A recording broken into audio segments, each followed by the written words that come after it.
comment ça marche un livre et qu'est-ce qui va se produire en vous quand vous êtes en train de lire. Ce que l'école peut faire de plus en matière de lecture, c'est d'abord sans doute réinventer des rituels de lecture.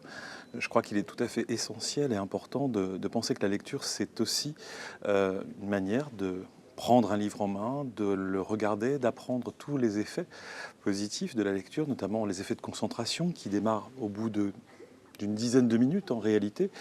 Et tout ça, c'est des choses qui relèvent de ce qu'on appelle l'éducation explicite. Et bien sûr, l'école peut faire plus en généralisant des dispositifs non seulement d'éducation explicite à la lecture, dire comment ça marche un livre et qu'est-ce qui va se produire en vous quand vous êtes en train de lire. C'est vraiment quelque chose qui permettra aussi de généraliser le plaisir de lire, qui est tout à fait important. En réalité, la lecture dans toutes ses dimensions, lecture silencieuse, lecture à voix haute, lecture slamée, lecture chantée, ce sont des manières de s'approprier les mots, les textes et le monde qui vous entoure. Apprendre aussi à nos jeunes à fréquenter, ça ne va pas de soi, les bibliothèques, les médiathèques, voire même les librairies. Moi, je connais un petit collège au fin fond des Côtes d'Armor, extrêmement rural, qui se sert de son pass culture pour la part collective afin d'apprendre à savoir acheter un livre quand on est tout petit, ce qui est un geste important, ça non plus ça va pas de soi quand vos parents n'ont pas l'habitude de le faire, et puis des processus aussi qui permettent à apprendre à se sociabiliser par le livre.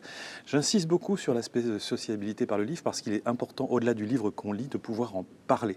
Avoir des mots pour parler des livres qu'on aime, c'est évidemment déterminant et c'est aussi quelque chose sur lequel on doit donner confiance à notre jeunesse. Tu peux parler du livre que tu aimes.